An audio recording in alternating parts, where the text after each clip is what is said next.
फिर बताया है कि हर सुमरै सो हंस कहावै कामी क्रोधी कागरे।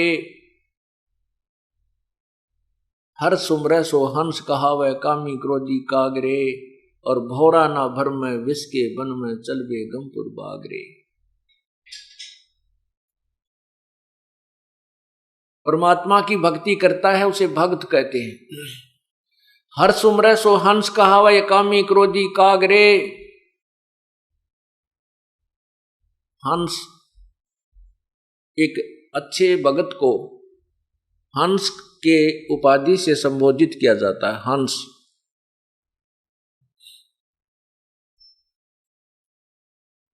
हंस किसे कहते हैं? एक पक्षी होता है हंस, सफेद बुगले जैसा ही होता है, और उस हंस के अंदर एक गुण होता है कि उस किसी पात्र में आप दूध और पानी जल मिलाकर डाल दीजिए, हंस जब दूध को उसको पिएगा तो दूध को पी लेता है और जल को छोड़ देता है, दूध और पानी को भिन्न भिन्न कर देता है, दूध और पानी का छान लेता है, यानी अच्छी वस्तु को ग्रहण कर लेता है, जो उसको आवश्यक नहीं उसको छोड़ देता है, पात्र में रह जाती है। एक ऐसा परमात्मा की दया से उसके अंदर गुण है, वैसी उसके शरीर की व्यवस्था प्रभु ने बनाई है। और हंस में दूसरा गुण ये होता है कि वो एक ही सरोवर पर बुगला भी होता है, जो मछलियां खाता है, कीड़े खाता है, घोंघे खाता है, और उसी पर वो बुगला भी होता है। दोनों का शरीर एक जैसा है, पक्षी दोनों ही हैं, लेकिन हंस मोती खाता है, मछली घोंघे और कीड़े नहीं खाता। ये दूसरी पहचान है, उसको हंस कहते हैं। इसी प्रकार ये मनुष्य शरीर उसका भी है जो चोरी करता है, डाके करता है, मारता है, ठगी करता है, दो के बीच बनाता है, रिश्वत लेता है, शराब पीता है, मांस खाता है, जीव हिंसा करता है, वो भी मनुष्य है। और जो सत्संग में आते हैं, बुराई से दूर हो गए हैं, परमात्मा की राम नाम की मोती ही उनको अच्छी लगती है, परमात्मा की महिमा ही उनका आहार होता है, वो बुराई नहीं कर सकते, ये उनका पहचान होती है। उन्होंने दूध और पानी को छान लिया है, उनको नीर खीर को छान लिया उन्होंने, वो हंस कहलाते हैं, वो भक्त कहलाते हैं। जैसे आपने नीर खीर को कैसे छाना है कि भक्ति नहीं करेंगे तो हम दुर्गति को प्राप्त हो जाएंगे, मनुष्य शरीर बार बार नहीं मिलेगा, और मनुष्य शरीर नहीं मिलेगा तो अन्य प्राणियों में हमें बहुत कष्ट होंगे। जैसे अभी आपने सुना कि एक कुत्ता, वो वही मनुष्य, वही आत्मा जो पहले मनुष्य थी फिर कुत्ता बनकर कितना कष्ट उठाती है। तो ये दूध और पानी जिसने छान दिया वो फिर राम नाम के मोती खाता है, ये शराब मांस तमाकू आदि घोंघे नहीं खाता। अंसा से अंसा देश सुदेश का यो पड़ा कुदेशों आए, जिनका चारा मोतियां वो घोंघों क्यों पतियाए। ये हंस, ये आत्मा उस सुदेश यानी अच्छे देश से आई हुई है, सत्यलोक से, और कुदेश में आके गिर गई इस काल के लोक में अपने कर्म के आधार पर, अपनी कमजोरी के कारण ये इस काल के कुदेश में आके गिर गई। और फिर कहते हैं जिनका चारा मोतियां वो घोंघों क्यों पतियाए।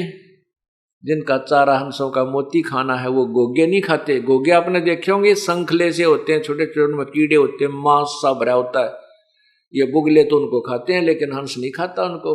और ऐसी एक सीप होती है, शंख जैसी एक सीप होती है, उसके अंदर से मोती निकलते हैं, वो मोती खाते हैं, उस शंख के मांस को नहीं खाते। इसी प्रकार जो आत्माएं परमात्मा की प्यारी आत्मा हैं, जो किसी जन्म में प्रभु के संग, जैसे आज से 600 साल पहले परमात्मा स्वयं आए थे कबीर परमेश्वर जी, और उस समय 64 लाख उनके शिष्य हुए थे, हिंदू मुसलमान कोई भी जिस धर्म से संबंधित थे सभी। अब वो आत्माएं भक्ति में लगी हुई हैं, वो कई जन्मों से कई युगों से भक्ति करती हुई आ रही हैं। उनको परमात्मा कोई ना कोई कारण बना के अपने चरणों में लेकर फिर इनसे कोई अच्छे शुभ कर्म करवा जाता है, और अब जो भक्ति काल शुरू हुआ है, अब उन पुण्यात्माओं को पार किया जाएगा। तो ये बताना चाहते हैं कि जो अच्छी आत्माएं हैं उनका आहार है परमात्मा की भक्ति करना, शुभ कर्म करना, अच्छे विचार रखना, किसी का आत्मा ना दुखाना, झूठ नहीं बोलना, ये उनका आहार है। ये मोती है, राम नाम की मोती का सुनना, उस राम नाम की महिमा सुनना, प्रभु की महिमा गुणगान करना और उसके मंत्र का जाप करना, रूपी मोतियां वो उसको रुचिकर होती हैं, ये उसका आहार है। तो वो गोग्यो नहीं पतियाए, गोग्यो माने वो अन्य बुराई नहीं करते, शराब वो नहीं पीवे, चाहे कितना ही बुराई करने वाला व्यक्ति, चाहे शराब पीवा था, मांस खाया करता, चाहे चोरी ठगी और भी बकवाद कुछ भी करता था, वो आत्मा पहले जन्म में भगवान की भक्ति जो कर रहे थे वो तुरंत बुराई त्याग जाते हैं। उनको अच्छी नहीं लगती, फिर वो बहुत बुरी लगती है। शराब, बीड़ी से भी बांस आती है, शराब कोई दूसरा भी पीता, उस कमरे में नहीं बैठ सकते। और मांस पहले बेशक वो खाते थे, और इस राम नाम के ज्ञान को सुनने के उपरांत, ये भक्ति शुरू करने के उपरांत उस मांस को खाते हुए को देखकर उसको उल्टी गिरने को हो जाएगी। तो यहां बताते हैं कि जिनका चारा मोतिया वो गोग्यों के उपतियाएं, जिनका आहार राम नाम की मोती खाना, तो वो उन गोग्य नहीं पतियाएंगे, ना किसी की निंदा चुगली सुनेंगे, ना उनकी बातों में आनंद आओ जो भगवान की चर्चा नहीं करते।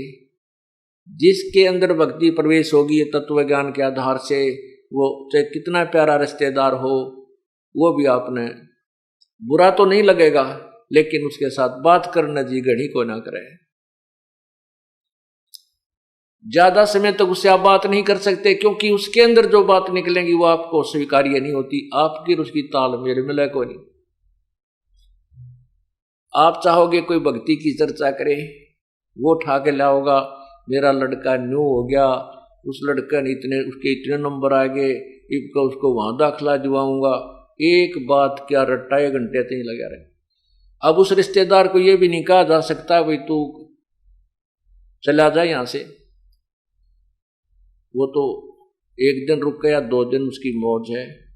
लेकिन अब आप उसकी पहले की तरह सुर में सुर नहीं मिला सकते। पहले हम क्या करते थे, पहले रिश्तेदार अपनी गाथा गाता, वो बंद हो जाता जब हम अपनी सुनानी शुरू कर देते हैं, फिर कोई और बात चल पड़ती, फिर कहते ले आ बोतल गुट्टी लावांगे, यानी वो बकवाद बाया करती थी। अब राम नाम शुरू होने के बाद ये ज्ञान प्रारंभ हो गया, ये भक्ति शुरू कर दी, तो फिर हमने उनकी बातें अच्छी नहीं लगती, ना वो शराब पीवे, ना उनका सहयोग दें। पहले तो वो रिश्तेदार कुछ देर तक ऐसे बातें लगाएगा, फिर जब आप समझ जाओगे कि यो मेरी बात सुनता नहीं, उसके लिए क्या तरीका है उस रिश्तेदार को चुप कराने का, भगवान की चर्चा शुरू कर दे। जब वो अपनी सारी रामायण गा ले, फिर अपनी कथा शुरू कर दे कि इब का सत्संग में आइयो, बरवाड़ा में सत्संग होगा, ये तारीख है, एक वो रखो साथ में पूरी डिटेल अपने पूरे साल की, वह पकड़ा दे कि ये ले लो, इस अगले इस तारीख को सत्संग है, वहाँ आइयो, हमारे गुरुजी ये बताते हैं, हमारे गुरुजी ये बताते हैं। अब उसने वो स्वभाव नहीं, क्योंकि वो तो अभी रोगग्रस्त है, तो फिर वो थोड़ी सी देर में, पहले तो न्यू क्या करता मैं कल जाऊंगा, जब भी बैठे या चर्चा कर दे, तो शाम तक वो न्यू मत जा रहा हूं, अब कोई काम याद आ गया, वो तुरंत खिसक जाएगा। ये नहीं कि हम उसको यहां से उठाना चाहते थे, नहीं, बेशक रुको, हमारा उद्देश्य है कि उसको भगवान के रंग में रंगे, ये हमारा रिश्तेदार है, क्योंकि रिश्तेदारी के कहते हैं 7 पीढ़ी तक का नाता होता है। आपका रिश्तेदार आपको बुरा थोड़ा लगता है, जैसे अपनी लड़की ब्याह दियो बेटियां के साला गया करें। अब उसको हम नहीं चाहते कि वो भाग जा, हम चाहते हैं राम नाम पर लाग जा, लेकिन वो राम नाम पर लागे नहीं तो हमारी भक्ति में बाधा करेगा, और बैठ कर बकवाद करेगा के। तो उसके लिए ये राम नाम एक ऑल आउट का काम करेगा, जिस तरह मच्छर का क्रिया करे। जब वो रह गया उसमें, तो उसका भक्ति असर करेगी, वो जरूर शरण में आओगा और अच्छे कर्म करेगा। और जब वो भक्ति पे लागण का नहीं होगा, तो ऑल आउट उसको बाहर कर देगी, चला जाएगा। ठीक है, बुरा फिर भी नहीं लगता, लेकिन ये जरूर ज्ञान है कि राम नाम पर नहीं लगता, ये दुख बहुत पाएगा। परमात्मा की भक्ति बिना कोई जीव आज तक सुखी नहीं हुआ और ना ही होगा। ठीक है, जिसके पूर्व जन्म के पुण्य चल रहे हैं, जब तक उसके तो उसको कोई दिक्कत नहीं आती। जैसे बसंत ऋतु होती है, बसंत ऋतु के अंदर ना गर्मी होती है ना सर्दी होती है। तो वो बसंत ऋतु जो है उसमें यदि व्यक्ति बगैर मकान बनाए और बगैर किसी मोटे पतले वस्त्र के अगर सिंपल से वस्त्र में भी बाहर लेट रहा है, वहीं खाना बना रहा है, वहीं रह रहा है, तो वो ये सोचता है कि मैं बिल्कुल ठीक हूं। और दूसरों कोई कहता है कि भाई कोई मकान बना ले, कोई झोंपड़ी डाल ले, आंधी आवेगी, तूफान आवेगी, वर्षा आवेगी, गर्मी आवेगी, सर्दी सतावेगी। यदि वो व्यक्ति नहीं मानता है तो फिर वो दुख पाएगा। और फिर जब वो सर्दी और गर्मी का मौसम शुरू होगा, उसको वो सब यातनाएं होंगी। इसी प्रकार जिन प्राणियों के आज पुण्य चल रहे हैं, उनके पास कार भी है, कोठी भी है, बढ़िया उनकी अच्छी नौकरी है, कोई राजा बना है, कोई मंत्री बना है, कोई कुछ बना है, उनको हम कहते हैं भाई राम नाम की झोपड़ी डाल ले, ये बसंत का मौसम सदा नहीं रहेगा, ये पुण्य कर्मों रूपी बसंत सदा नहीं रहेगा, ये पाप रूपी कर्मों की गर्मी भी आवेगी जेठ की, और उस समय तुझे लेने के देने पड़ेंगे। तो वो नहीं मानता है तो उसको वो कष्ट उठाना ही पड़ेगा। ठीक इसी प्रकार हम अपने हर व्यक्ति को, भाई को, बहन को, रिश्तेदार को, अपने मित्र को यही समझाने की चेष्टा करते हैं कि राम नाम पर लग जा, नहीं तो बहुत दुख आओगे, तुझे दुख होंगे, कष्ट होंगे। वो कहता है मैं मौज माच रही है मेरी, तो क्या दिक्कत है, सब ठीक है। लेकिन ये सदा नहीं रहेंगे। परमात्मा कहते तू जाने मेरी ऐसे डबेगी, हरदम लेखा भरना रे। ये तो एक एक श्वास का हिसाब किताब है। तो इस प्रकार परमात्मा के नाम पर हमने अपनी क्रिया को सुचारू रखना है।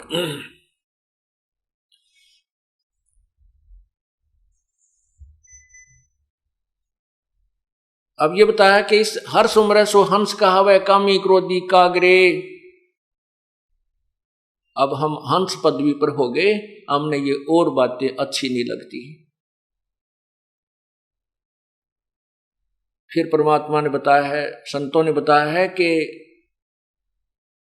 भावरा ना भर में इस विष के बन में, चल बेगमपुर बागरे। चल बेगमपुर बागरे। अब ये जो सत्संग शुरू होगा इस बेगमपुर के ऊपर होगा, शेष जो सत्संग होगा। बेगमपुर किसे कहते हैं? जहां कोई गम नहीं, कोई दुख नहीं, बेगम। वो सतलोक, उसी को सचखंड कहते हैं। भंवरा कहते हैं इस आत्मा को, इस जीव को भंवरा कहते हैं। ये इस काल लोक रूपी बाग में, विष के वन में, इन विषय विकारों के वन में घूम रहा है। कभी कोई चस्का ले रहा है, कित गुट्टी लाने का, कित हुक्का पीने का, कित सुल्फा खाने का पीने का, कित अफीम खाने का, और कित सिनेमा देखने का, कित और बकवाद करने का। कहते हैं भंवरा ना भर में इस विष के वन में, इस जहर के वन में मत घूमे, चल बेगमपुर बागरे। बेगमपुर उस लोक में, पुर माने स्थान, बेगम जहां कभी कोई गम नहीं, कोई दुख नहीं। शंखों लहर मेर की उपज कहर नहीं, जा कोई दास गरीब अचल अविनाशी, सुक्का सागर सोई। जिस लोक में कोई दुख नहीं, कोई कहर नहीं, सभी लहरें वहां पर मेहर की उपजती है। जिस प्रकार जीवन में दिन में या 2-4-10 दिन में कभी एक बार एक ऐसी थोड़ा सा समय आता है, इतनी दया भर जाती है दिल में, कोई भी बुरा नहीं लगता। किसी से कोई लड़ाई झगड़ा या द्वेष, दुशत्रु को भी ईसा दिल करे जब इनको माफ कर दे। क्या ले जाना है संसार से, चले जाएंगे यहीं, ये सब छोड़ जाएंगे। लेकिन वो लहर जो मेर की जो हिलोर होती है, वह थोड़ी सी देर की होया करती है यहाँ। क्योंकि आप हिसाब ला लो, इतनी देर की जो वह दया की लहर थी, वो कितनी सुखदाई थी। पूरा शांत, शरीर शांत हो जाता है, इतनी शांति होती है। उसके जाते ही वो फिर ज्यों की त्यों मच्छर से लड़ने शुरू हो जाते हैं। वो न्यू कर दूंगा, न्यू कर दूंगा, वह कोठी बनाऊंगा, उसके इतना लेना है, उसके इतने देने हैं, वहाँ ये हो गया, वो टोटा हो गया, यानी इस तरह के ये फिर हमारे ऊपर ये मच्छर से लड़ने प्रारंभ हो जाते हैं, ये पीड़ाएं प्रारंभ हो जाती हैं। लेकिन उस सतलोक के अंदर वो ऐसी मेहर की लहर सदा रहती है। शंखों लहर मेहर की उपजे, कहर नहीं ना कोई, दास गरीब ये चल अविनाशी, सुख का सागर सोई। वो चल बेगमपुर बाग रे।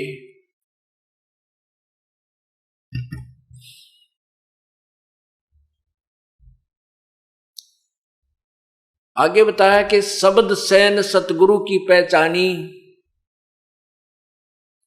पाया अटल सुहागरे, नितानंद महबूब गुमानी, प्रगटे पूर्ण भागरे। ये नितानंद जी महाराज ब्राह्मण परिवार में, ब्राह्मण कुल में इनका जन्म था। इनका बचपन का नाम नंदलाल था और ये नारनौल के नवाब के वहां तहसीलदार के पद पर नौकरी करते थे। इनके माता पिता मर चुके थे। नाना नानी ने इनकी परवरिश की थी। नाना जी वहां, इनके नाना जी जो है वो बीरबल खानदान से थे, जो बीरबल अकबर के आप किस्से सुना करते हैं, उस बीरबल खानदान के ब्राह्मण थे और नारनौल के नवाब के वहां किसी ऊंच पद पर विराजमान थे। उसने ही अपने दोते को वहां तहसीलदार लगा रखा था। नित्यानंद जी की शादी होगी थी। एक दिन ऐसे परिवर्तन आता है जीवन में। एक संत थे गुमानी दास जी, वो वैष्णव साधु थे, विष्णु जी के उपासक थे। उन्होंने ऐसे ही जहां नित्यानंद जी अर्थात ये नंदलाल तहसीलदार जी अपने मकान में रहा करते थे, उसके साथ में किसी के घर में सत्संग था। अब वो तो उसमें पहले तो ब्राह्मण, ऊपर तक फिर इतनी बड़ी पोस्ट तहसीलदार। आज तो डीसी को भी इतना महत्व नहीं है, पहले तहसीलदार को इतना महत्व हुआ करता था। तो दूसरे के घर में जाओ तो अपनी बेइज्जती मानने। उधर से परमात्मा की महिमा के वचन उसके कानों में गिरे, क्योंकि वो पुण्यात्मा थी। तो एकदम वो फड़क के छत पर आ बैठा, वहां कुर्सी डालकर बैठ गया छत पर। गर्मियों के दिन थे, सारा सत्संग सुना। शेष रात उसने नींद नहीं आई। अब उस नित्यानंद जी ने सोचा, नंदलाल तहसीलदार जी ने सोचा कि भाई मैं फिर उन्होंने पता करवा दिया कि महात्मा कहाँ रहता है। पता चला कि यहाँ आधा किलोमीटर 1 किलोमीटर दूरी पर जंगल में इसका आश्रम है। तो नित्यानंद जी ने सोचा भाई नाम तो लेना पड़ेगा, परमात्मा की भक्ति के बिना तो जीवन बर्बाद हो जाएगा। वो उद्देश्य मन में सोचकर फिर ये डरे, शर्म आवा कि वहां नगरी के लोग बैठे पाओगे, न्यो कहेंगे भाई एक तहसीलदार वहां गया ब्राह्मण होकर दूसरों के पास चरण छूता है, या मान बढ़ाई साथ में मरोड़ी लाग रही। लेकिन उस पुण्य पिछले जन्म के भक्ति के प्रभाव ने नहीं टेकन दिया उसको। उसने अपने आप विचार किया कि मैं सुबह जल्दी चला जाऊंगा वक़्त से, सुबेरे सुबेरे, तब तक नगरी के लोग नहीं जाएंगे, संत से उपदेश लेकर अपना शीघ्र आ जाऊंगा। इस उद्देश्य से घोड़े पर चढ़कर चल पड़ा। उधर से वही संत जी जिसने सिर पर उस्तरा फिरवा रखा था, कचकोला कढ़ा रखा था पूरा, और वो एक शरीर पर केवल एक तहमंद बांधे हुए, गर्मियों के दिन थे, अपने आश्रम से घूमने के लिए रस्ते रस्ते दूर आ रहा था। उधर से ये तहसीलदार नंदलाल जी जा रहे थे घोड़े पर बैठ कर, ब्राह्मण थे। अब उसने देखा नंदलाल जी ने कि सामने एक व्यक्ति आवे, कति उस तरह फिराए। तो पहले सौन कसौन ज्यादा, सुकन अपसुकुन गणे मान्या करते, ब्राह्मण लोग तो गणे बहुत ज्यादा। तो उसने देखा कि मैं तो जा रहा था आज अपने जीवन का एक नया सफर शुरू करने के लिए, और ये मनहूस कहाँ से आ गया। तो उस तरह फिरवाए अब वापस जाना उचित नहीं समझा कि ये समय बार बार नहीं मिलता, नाम तो आज लेकर आऊंगा। पर उसने अपने हिसाब से सोचा कि इसके सिर में 2-3 ऐसे मार देता हूं, ये शकुन खत्म हो जाएगा। उसके उस संत के निकट जाकर घोड़ा रोक लिया ने बोला, रे कम वक्त, मैं तो आज एक बहुत शुभ काम के लिए जा रहा था, तू कड़े सुबह सुबह सिर माथे लगा, उसका 2-3 मारे सिर में, नू की ताम रहा तू यहाँ पर। न्यू कह कर फिर घोड़ा लेकर आश्रम की तरफ चल पड़ा। और वो संत ने देखा, अच्छा मूर्ख आदमी रहियो, दिखा था कोई अच्छा अधिकारी, शिक्षित, पढ़ा लिखा सभ्य व्यक्ति, इसने मेरे सिर में मारे, अच्छा मूर्ख। अब संत के साथ तो 100 टकरा करें, इसे वो को नहीं दान दिया करें, चल भाई आगे न चल पड़ा। संत जी अपना घूमने चले गए, वो संत जी के आश्रम की तरफ चला गया। वृक्ष का घोड़ा बांध दिया, वहां जाकर पूछा भी महात्मा जी कहाँ हैं। वहां रहने वाले सेवकों ने बताए, आ जाओ भाई बैठ जाओ, अभी आ जाते हैं। घूमने फिरने गए, स्नान करने गए। अब संत जी घूम फिर कर स्नान करके नहर में, नदी में, और आकर उस अपने आसन पर बैठे जहां वही व्यक्ति घोड़े पर बैठा हुआ था, वो आसन से 4 फुट की दूरी पर बैठा रखा। सेवकों ने कहा, जा भाई यहाँ बैठ जा, महाराज जी यही आएंगे। अब संत जी ने आके देखा, ये तो वही बैठा भाई जिसने तेरे सिर में टोले मारे थे ऐसे करके। अब देख लिया उस नित्यानंद जी ने भी, ये तो वही महात्मा है जिसकी ना तने बकवाद की थी। अरे तो बात बिगड़ेगी, उस संत नाम तने देखो जा। तेरे व्यवहार को देखकर वो अंदर ही अंदर बहुत दुखी हुआ, शर्मिंदा हो गया, नीचे को गर्दन कर ली, बोला को नहीं। संत जी जान गए कि ये अच्छी आत्मा का था और इसका कोई गलतफहमी होगी। तो उस गुमानी दास ने कहा, भाई बच्चों, उस व्यक्ति, उस नित्यानंद से कहा कि ए भगत जी, आप के जैसे एक व्यक्ति मटका लेने जाता है, घड़ा कुम्हार के थे, और मटका लेने से पहले उसको बजा के देखता है। एक आने का मटका लेकर 6 बटोले मारता, उसको देखता है ये कहीं खरा है या खोटा, ये कहीं से गड़बड़ तो नहीं है इसमें। और बेटा तने गुरुजी बजा के देख लिया, क्या दिक्कत होगी? आपने तो अपने जीवन का सौदा करना था और गुरुजी को बजा के देख लिया, कोई बात ना बेटा, तो शर्मावा मत ना।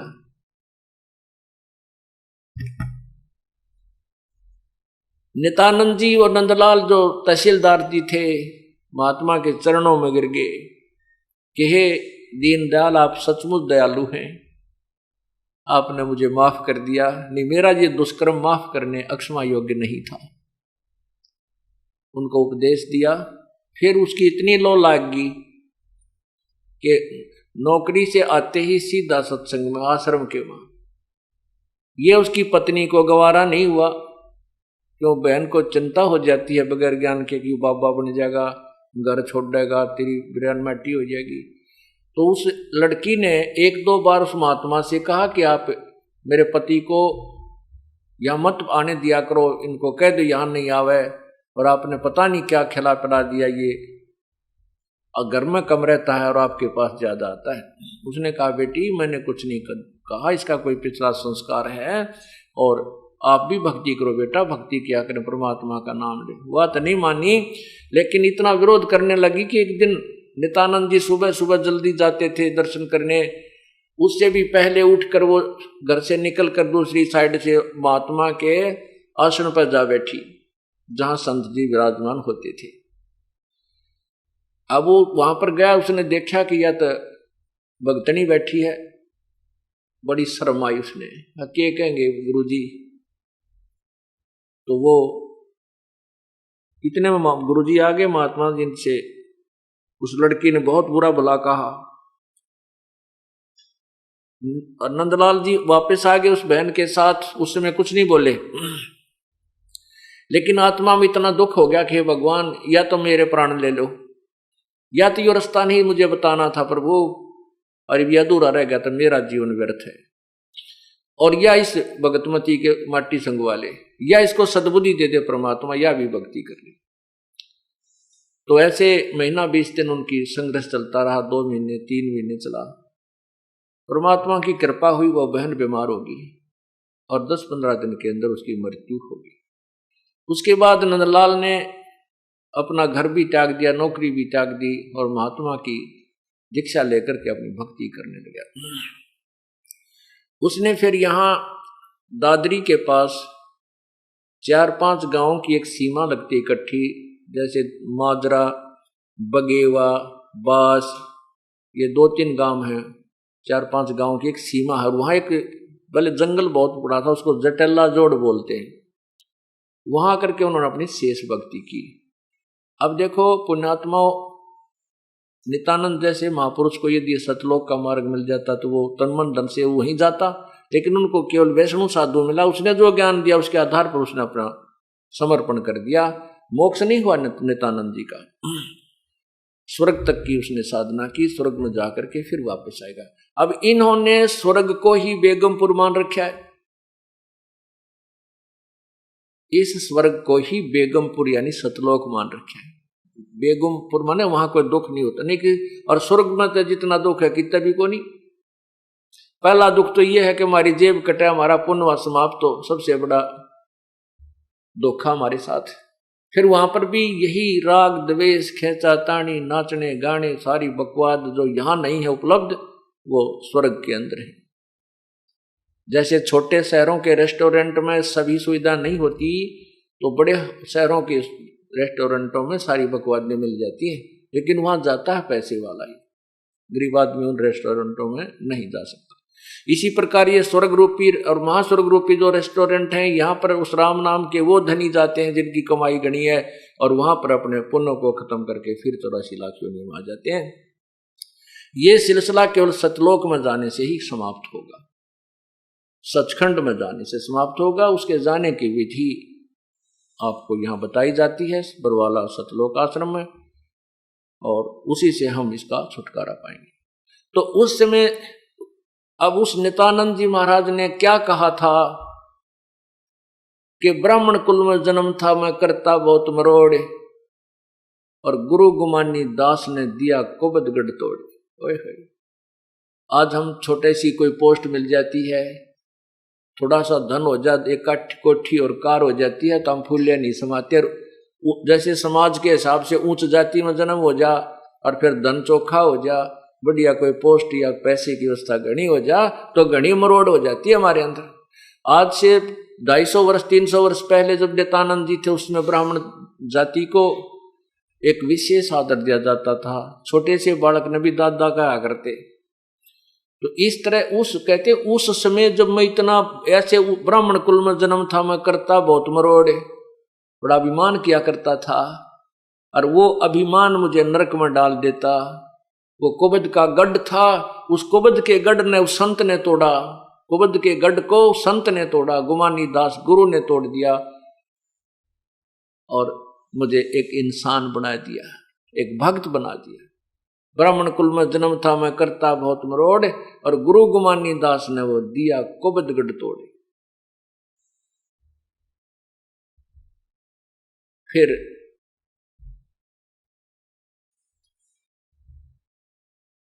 वो नित्यानंद जी अपनी जैसी साधना की वो अपने करके चले गए। उससे हमने सभी ने ये शिक्षा लेनी है।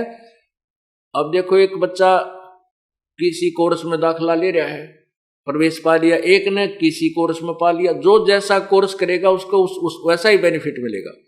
तो हमने पूर्ण परमात्मा की प्राप्ति करनी है, उसके लिए जो ट्रेनिंग, उसके लिए जो कोर्स है वो इस सतलोक आश्रम बरवाला और क्रोथा में कराया जाता है।